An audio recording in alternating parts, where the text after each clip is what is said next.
Conto de Machado de Assis, Pai contra Mãe. A escravidão levou consigo ofícios e aparelhos, como terá sucedido a outras instituições sociais. Não cito alguns aparelhos senão por se ligarem a certo ofício. Um deles era o ferro ao pescoço, outro o ferro ao pé. Havia também a máscara de folha de Flandres. A máscara fazia perder o vício da embriaguez aos escravos, por lhes tapar a boca. Tinha só 3 buracos, 2 para ver, 1 para respirar, e era fechada atrás da cabeça por um cadeado. Com o vício de beber, perdiam a tentação de furtar, porque geralmente eram dos vinténs do senhor que eles tiravam com o que matar a sede. E aí ficavam 2 pecados extintos. E a sobriedade e a honestidade certas. Era grotesca tal máscara. Mas, olha só, mas a ordem social e humana nem sempre se alcança sem o grotesco e alguma vez o cruel. Os funileiros as tinham penduradas à venda nas portas das lojas. Mas não cuidemos de máscara. O ferro ao pescoço era aplicado aos escravos sujões. Imaginai uma coleira grossa, com a haste grossa também, à direita ou à esquerda, até ao alto da cabeça e fechada atrás com a chave. Pesava, naturalmente, mas era menos castigo que sinal. Escravo que fugia assim, onde quer que andasse, mostrava um reincidente, com um pouco era pegado. Há meio século, os escravos fugiam com frequência. Eram muitos e nem todos gostavam da escravidão. Sucedia ocasionalmente apanharem pancada e nem todos gostam de apanhar pancada. Grande parte era apenas repreendida. Havia alguém da casa que servia de padrinho e mesmo o dono não era mau. Além disso, o sentimento da propriedade moderava a ação. Porque dinheiro também dói. A fuga repetia-se, entretanto. Casos houve, ainda que raros, em que o escravo de contrabando, apenas comprado no valongo, deixava correr, sem conhecer as ruas da cidade. Dos que seguiam para casa, não raro, apenas ladinos, pediam ao senhor que lhes marcassem aluguel. Iam ganhá-lo fora, quintandando. Quem perdia um escravo por fuga dava algum dinheiro a quem o levasse, punha anúncios nas folhas públicas com os sinais do fugido, o nome, a roupa, o defeito físico, se o tinha, o bairro por onde andava e a quantia da gratificação. Quando não vinha a quantia, vinha a promessa, gratificar-se-á generosamente ou receberá boa gratificação. Muita vez o anúncio trazia em cima ou ao lado de uma vinheta a figura do preto, descalço, correndo, vara ao ombro e na ponta uma trouxa. Protestava-se com todo o vigor da lei contra quem o acoltasse. Ora, pegar escravos fugidios era um ofício do tempo. Não seria nobre, mas por ser instrumento da força com que se mantém a lei e a prosperidade, trazia esta ou outra nobreza implícita nas ações reivindicadoras. Ninguém se metia em tal ofício por desfastio ou estudo. A pobreza, a necessidade de um achega, a inaptidão para outros trabalhos, o acaso ou, alguma vez, o gosto de servir também, havia que por outra via davam impulso ao homem que sentia-se bastante rijo para pôr ordem à desordem. E aí Cândido Neves, em família Candinho, é a pessoa a quem se liga a história de uma fuga. Cedeu à pobreza quando adquiriu o ofício de pegar escravos fugidos. Tinha um defeito grave esse homem, não aguentava emprego nem ofício, carecia de estabilidade. É o que ele chamava caiporismo. Começou por querer aprender tipografia, mas viu cedo que era preciso algum tempo para compor bem. E ainda assim, talvez não ganhasse o bastante. Foi o que ele disse a si mesmo. O comércio chamou-lhe a atenção, era carreira boa. Com algum esforço entrou de caixeiro para um armarinho. A obrigação, porém, de atender e servir a todos feria-o na corda do orgulho, e ao cabo de 5 ou 6 semanas estava na rua por sua vontade. fiel de cartório, contínuo de uma repartição anexa ao Ministério do Império, carteiro e outros empregos foram deixados de lado pouco tempo depois de obtidos. Quando veio a paixão da moça Clara, não tinha ele mais que dívidas, ainda que poucas, porém, porque morava com um primo, entalhador de ofício, depois de várias tentativas para obter emprego, resolveu adotar o ofício do primo, de que, aliás, já tomava algumas lições. Não lhe custou apanhar outras, mas, querendo aprender depressa, aprendeu mal. Não fazia obras finas nem complicadas, apenas garras para sofá e relevos comuns para as cadeiras. Queria terem que trabalhar quando casasse. E o casamento não se demorou muito.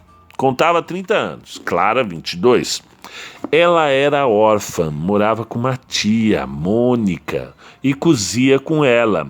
Não cozia tanto que não namorasse o seu pouco, mas os namorados apenas queriam matar tempo, não tinham outro empenho. Passava as tardes, olhavam muito para ela para eles, até que à noite se a fazia recolher para a costura. O que ela notava é que nenhum deles se deixava ficar muito, nem lhe acendia desejos. Talvez nem soubesse o nome de muitos. Queria casar, naturalmente. Era, como lhe dizia a tia, um pescar de caniço. A ver se o peixe pegava, mas o peixe passava longe. Algum que parasse era só para andar a roda da isca, mirá-la, cheirá-la, deixá-la e ir a outras. O amor traz sobrescritos. Quando a moça viu Candinho Neves, sentiu que era este o possível marido, o marido verdadeiro e único. O encontro deu-se em um baile. Tal foi para lembrar o primeiro ofício do namorado.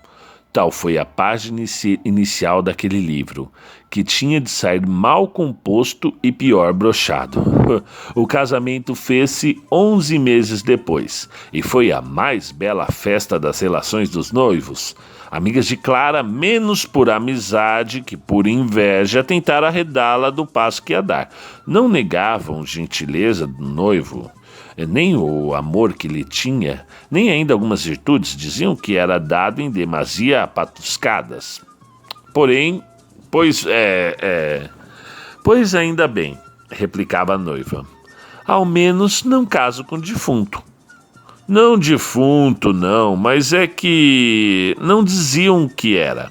A tia Mônica, depois do casamento, na casa pobre onde eles foram se abrigar, falou-lhes uma vez nos filhos possíveis. Eles queriam um só, embora viesse a agravar a necessidade.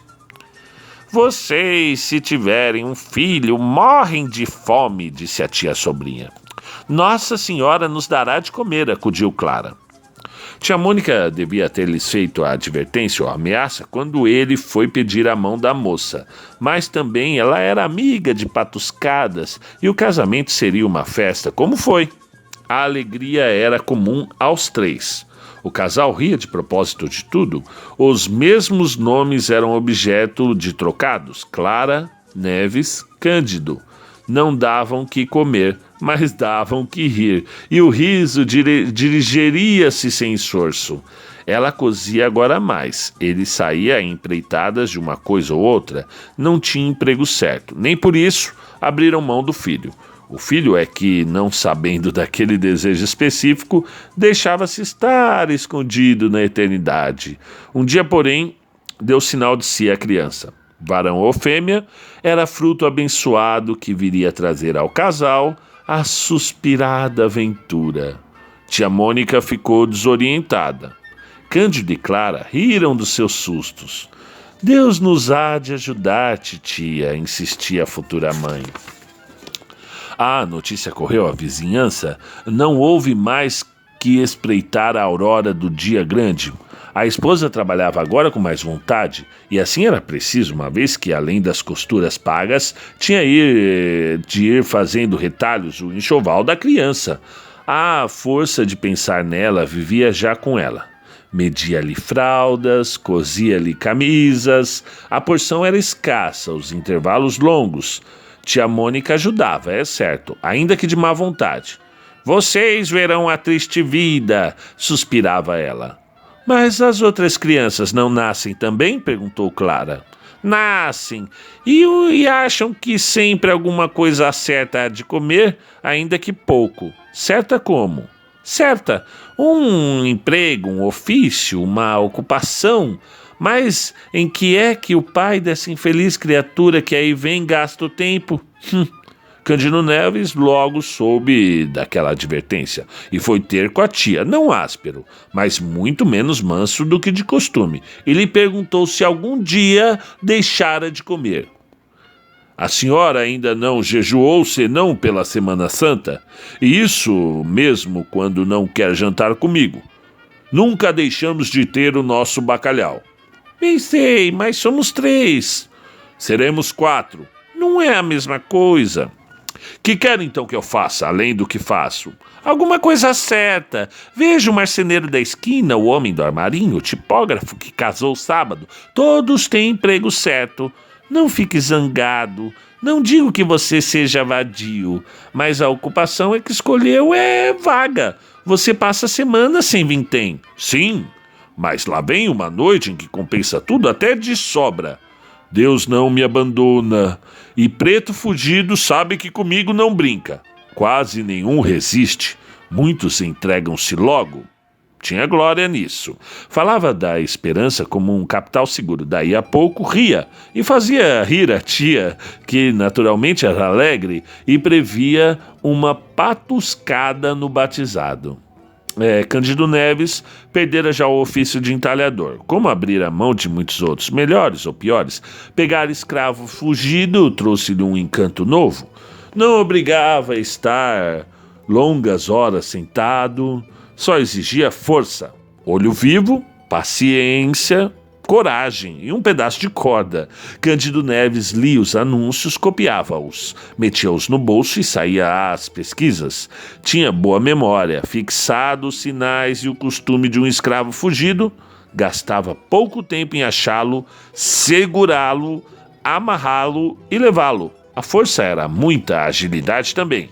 Mais de uma vez, a uma esquina, conversando com coisas remotas, via passar um escravo como os outros e descobria logo que ia fugido. Quem era, o nome, o dono, a casa deste e a gratificação. Interrompia a conversa e ia atrás do vicioso. Não o apanhava logo, espreitava, lugar azado, e de um salto tinha a gratificação nas mãos. Nem sempre saía sem sangue, as unhas e os dentes do outro trabalhavam, mas geralmente ele os vencia sem o menor arranhão. Um dia, os lucros entraram a escassear. Os escravos fugidos não vinham mais já como antes meter-se nas mãos do Cândido Neves. Havia novas mãos e hábeis. Como o negócio crescesse, mais de um desempregado pegou em si uma corda e foi aos jornais, copiou os anúncios e deitou-se à caçada. No próprio bairro havia mais de um competidor. Quer dizer que as dívidas de Cândido Neves começaram a subir, sem aqueles pagamentos prontos ou quase prontos dos primeiros tempos. A vida fez-se difícil e dura, comia-se fiado e mal, comia-se tarde. O senhorio mandava pelos aluguéis. Clara não tinha sequer tempo de remendar a roupa do marido, tanta era a necessidade de coser para fora. Tia Mônica ajudava a sobrinha, naturalmente. Quando ele chegava à tarde, via-se-lhe pela cara que não trazia vintém. Jantava e saía outra vez, à cata de algum fugido. Já lhe sucedia, ainda que raro, enganar-se de pessoa e pegar um escravo fiel que ia a serviço de seu senhor. Tal era a cegueira da necessidade. Certa vez, capturou um preto livre. Desfez-se em desculpas, mas recebeu grande soma de murros que lhe deram os parentes do homem.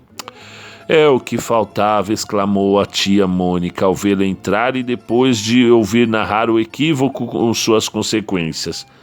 Deixe-se disso, Candinho. Procure outra vida, outro emprego. Cândido quisera efetivamente fazer outra coisa, não pela razão do conselho, mas pelo simples gosto de trocar de ofício. Seria um modo de mudar de pele ou de pessoa. O pior é que não achava à mão um negócio que aprendesse depressa. Natureza ia andando, feto ia crescendo, até fez-se pesado a mãe. Antes de nascer, chegou o 8º mês, mês de angústias e necessidades. Menos ainda que o 9º, cuja narração dispenso também. Melhor é dizer somente os seus efeitos, não podiam ser mais amargos. Não, tia Mônica, bradou o Candinho, recusando um conselho que custava escrever, quanto mais ao pai ouvi-lo. Isso nunca! Foi na última semana, no derradeiro mês em que a tia Mônica deu ao casal o conselho de levar a criança que nascesse à roda dos enjeitados. Em verdade, não podia haver palavra mais dura de tolerar a 2 jovens pais que espreitavam a criança para beijá-la, guardá-la, vê-la rir, crescer, engordar, pular.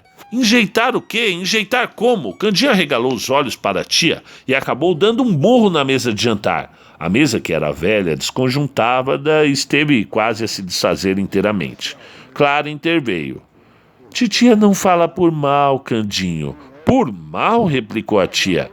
Por mal ou por bem, seja o que for. Digo o que é melhor para vocês. Vocês devem tudo. A carne e o feijão vão faltando. Se não aparecer algum dinheiro, como é que a família há de aumentar? E depois há o tempo, mais tarde, quando o senhor tiver a vida segura, os filhos que vierem serão recebidos com o mesmo cuidado que este ou maior. Este será bem criado, sem lhe faltar nada, pois então a roda é alguma praia ou monturo. Lá não se mata ninguém, ninguém morre à toa, enquanto que aqui é certo morrer, se viver a míngua, enfim. Tia Mônica terminou a frase com um gesto de ombros, deu as costas e foi se meter-se na alcova.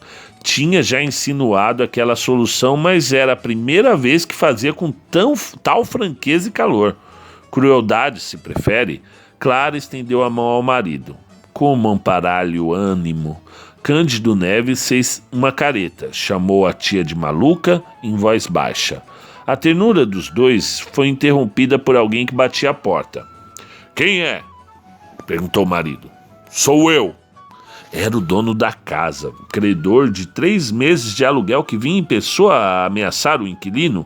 O inquilino quis que ele entrasse. Não é preciso. Faça favor. O credor entrou e recusou sentar-se. Olhou, deitou os olhos na mobília para ver se daria algo à penhora. Achou que pouco. Vinha receber os aluguéis vencidos. Não podia esperar mais. Se dentro de 5 dias não fosse pago, poluía na rua. Não havia trabalhado para regalo dos outros. Ao vê-lo, ninguém diria que era proprietário, mas a palavra supria o que faltava ao gesto. E o pobre Cândido Neves preferiu calar a retorquir. Fez uma inclinação de promessa e súplica ao mesmo tempo. O dono da casa não cedeu mais. 5 dias ou rua! Repetiu, metendo a mão no ferrolho da porta e saindo. Candinho saiu por outro lado. Nesses lances não chegava nunca ao desespero. Contava com algum empréstimo, não sabia como nem onde, mas contava. Demais, recorreu aos anúncios, achou vários, alguns já velhos, mas não em vão os buscava desde muito, gastou algumas horas sem proveito e tornou para casa. Ao fim de 4 dias não achou recursos, lançou mão de empenhos, foi a pessoas amigas do proprietário, não alcançando mais que a ordem de mudança. A situação era aguda. Não achava casa, nem contava com pessoa que lhe emprestasse alguma. Era ir para a rua. Não contavam com a tia. Tia Mônica teve a arte de alcançar aposento para os 3 em casa de uma senhora velha e rica, que lhe prometeu emprestar os quartos debaixo da casa, ao fundo da cocheira, para os lados de um pátio. Ainda teve a arte maior de não dizer nada aos 2, para que Cândido Neves, no desespero da crise, começasse por enjeitar o filho e acabasse alcançando algum meio seguro de irregular de obter o dinheiro. Emendar a vida, em suma. Ouvi as queixas de Clara sem as repetir, é certo, mas sem as consolar. No dia em que fossem obrigados a deixar a casa, fá-los-ia espantar com a notícia do obséquio e iriam dormir melhor do que cuidassem. Assim sucedeu. Postos para fora da casa, passaram ao aposento de favor. E 2 dias depois nasceu a criança. A alegria do pai foi enorme. E a tristeza também. Tia Mônica insistiu em dar à criança a roda. Se você não quer levar, deixe comigo. Eu vou à Rua dos Barbonos. Cândido Neves pediu que não, que esperasse, que ele mesmo a levaria. Notai que era um menino e que ambos os pais desejavam justamente esse sexo. Mal lhe deram algum leite, mas como chovesse à noite, assentou o pai levá-lo à roda no dia seguinte, na noite seguinte. Naquela reviu todas as suas notas de escravo fugido. As gratificações pela maior parte eram promessas. Algumas traziam a soma escrita e escassa. Uma, porém, subia a 100 mil réis. Tratava-se de uma mulata. Vinham indicações de gesto e de vestido. Cândido Neves andara a pesquisá-la sem melhor fortuna e abrir a mão do negócio. Imaginou que algum amante da escrava a houvesse recolhido. Agora, porém, à vista da nova quantia, a necessidade dela animaram Cândido Neves a fazer um grande esforço derradeiro, Saiu de manhã a ver e indagar pela rua. E foi lá no Largo da Carioca. Rua do Pato, da Ajuda, onde ela parecia andar, segundo o anúncio. Não achou. Apenas um farmacêutico da Rua da Ajuda se lembrava de ter vendido uma onça de qualquer droga 3 dias antes à pessoa que tinha os sinais indicados. Cândido Neves parecia falar como dono da escrava e agradeceu cortesmente a notícia. Não foi mais feliz com outros surgidos de gratificação incerta ou barata. Voltou para a triste casa que lhe havia emprestado. Tia Mônica arranjara de si mesma a dieta para a recente mãe e tinha já um menino a ser levado para a roda. O pai, não obstante o acordo feito, mal pôde esconder a dor do espetáculo. Não quis comer o que a tia Mônica lhe guardara. Não tinha fome, disse, e era verdade. Cogitou 1000 modos de ficar com o filho. Nenhum prestava. Não podia esquecer o próprio albergue em que vivia. Consultou a mulher, que se mostrou resignada. Tia Mônica pintara-lhe a criação do menino. Seria a maior miséria, podendo suceder que o filho achasse a morte sem recurso. Cândido Neves foi obrigado a cumprir a promessa. Pediu à mulher que desse ao filho o resto do leite que ele beberia da mãe. Assim se fez. O pequeno adormeceu, o pai pegou o dele e saiu na direção da Rua dos Barbonos. Rua dos Barbonos hoje, fazendo um parêntese aqui, é lá, aquela rua do Teatro Municipal do Rio de Janeiro, aquela que vai até ali próximo da Igreja de São José, ali na Cinelândia. Que pensasse mais de uma vez em voltar para casa com ele, é certo. Não menos certo é que o agasalhou bastante o menino, O que o beijava, que lhe cobria o rosto para preservá-lo do sereno. Ao entrar na Rua da Guarda Velha, Cândido Neves começou a afrouxar o passo. Hei de entregá-lo o mais tarde que puder, murmurou ele. Mas não sendo a rua infinita ou sequer longa, viria a acabá-la. Foi então que lhe ocorreu entrar por um dos becos que ligavam aquela rua à Rua da Ajuda. Chegou ao fim do beco e, indo dobrar à direita na direção do Largo da Ajuda, viu do lado oposto um vulto de mulher. Era a mulata fugida. Não dou aqui a comoção de Cândido Neves por não podê-lo fazer com a intensidade real. Um adjetivo basta, digamos, enorme. Descendo a rua, desceu ele também. A poucos passos estava a farmácia onde obtivera a informação que referi acima. Entrou, achou o farmacêutico, pediu-lhe a fineza de guardar a criança por um instante. Viria buscá-la, sem falta. Mas... Cândido Neves não deu tempo para dizer nada, saiu rápido, atravessou a rua até o ponto em que pudesse pegar a mulher sem dar alarme. No extremo da rua, quando ela ia descer a de São José, Cândido Neves aproximou-se dela. Era a mulata Fujona. Arminda! Bradou. Conforme nomeava o anúncio, Arminda voltou-se sem cuidar malícia. Foi só quando ele, tendo tirado o pedaço de corda da algibeira, pegou dos braços da escrava, que ela compreendeu e quis fugir. Era já impossível. Cândido Neves, com as mãos robustas, atava-lhe os pulsos e dizia que andasse. A escrava quis gritar. Parece que chegou a soltar alguma voz mais alta que de costume, mas ela mesma entendeu que logo ninguém viria libertá-la. Do contrário até, pediu então que soltasse, pelo amor de Deus. Estou grávida, meu senhor. Se vossa senhoria tem algum filho, peço-lhe por amor dele que me solte. Serei sua escrava, vou servi-lo o tempo que quiser. Me solte, meu senhor moço. Siga, repetiu Cândido Neves. Me solte. Não quero demora, siga. Houve aqui uma luta, porque a escrava, gemendo, arrastava-se a si e ao filho. Quem passava ou estava à porta de uma loja compreendia o que era e naturalmente não acudia. Arminda ia alegando que o senhor era muito mau e provavelmente a castigaria com açoites, coisa que no estado em que ela estava seria pior que de sentir. Com certeza ele lhe mandaria dar açoites. Você é que tem culpa. Quem lhe manda fazer filhos e depois surgir? Perguntou Cândido.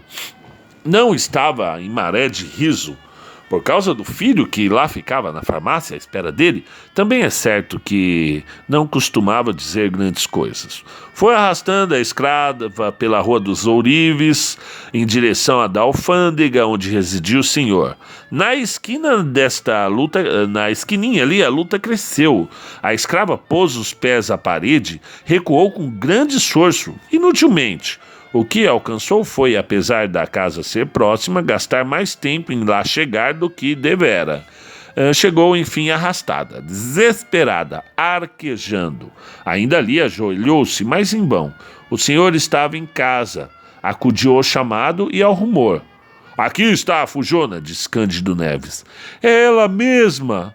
Meu senhor, anda, entra! Arminda caiu no corredor.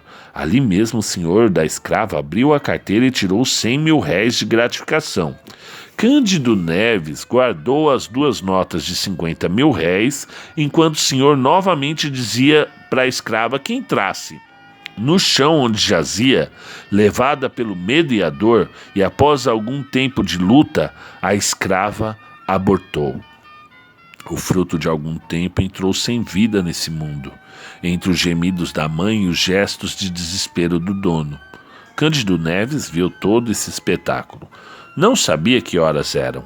Quaisquer que fossem, urgia correr à Rua da Ajuda, e foi o que ele fez sem querer conhecer as consequências do desastre. Quando lá chegou, viu o farmacêutico sozinho, sem o filho que lhe entregara. Quis enganá-lo, felizmente. O farmacêutico explicou tudo a tempo. O menino estava lá dentro com a família e ambos entraram.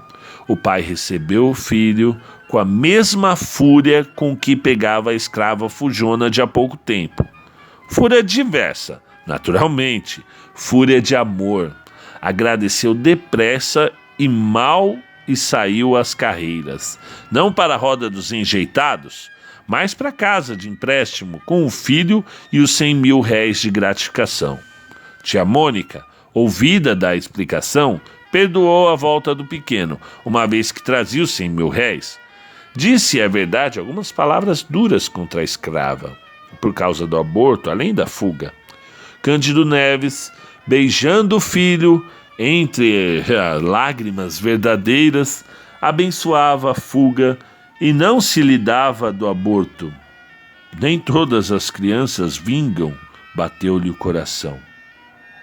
E aí esse foi o conto Machado de Assis aqui, Pai contra Mãe. É interessante que você acaba se compadecendo da situação do Cândido e do filho, aquele cara vagabundo que não arruma um emprego certo e acaba atingindo a redenção, Mas essa é uma redenção construída por Machado de Assis muito polêmica, porque ele é um capitão de buscar escravos, e quando você vê, infelizmente, quando você se dá conta, você está torcendo para que ele consiga pegar o escravo, né? Olha só, quem imagina que um dia, todo mundo aqui é contra a escravidão, a gente sabe, mas o Machado de Assis é um conto bem antigo, ele reflete os valores da época, daquela sociedade, então isso não tem como mudar um conto que foi escrito há 100 anos,